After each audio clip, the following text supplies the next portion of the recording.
So hey guys, welcome back to another video, and in this video I'm going to show you how you can fix your problem and it says Windows could not figure one or more system components. So I've got a fix for this, so let's get started.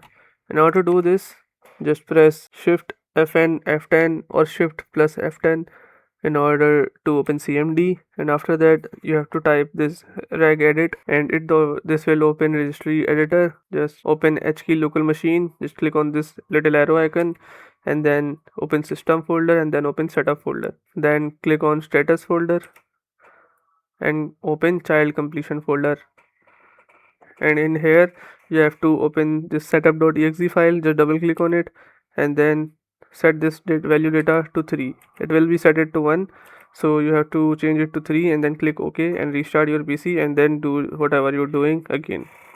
Hopefully your problem solves, and if your problem still occurs, so make sure to comment down below so we can bring a detailed guide on this video. Alright, that's it for today's tutorial.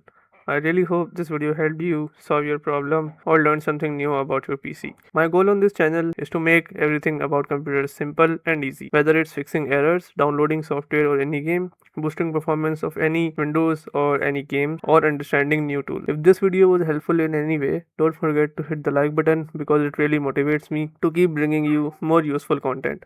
And if you're new here, make sure to subscribe and turn on the notification bell so you never miss any future tutorials, tips and PC fixes. Also, if you're facing any issues or have any questions related to computers, Windows, software or anything technical, drop them in the comments.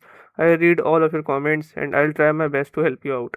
Thanks a lot for watching. Take care of your system, keep learning, and I'll see you in the next video. Thanks for watching.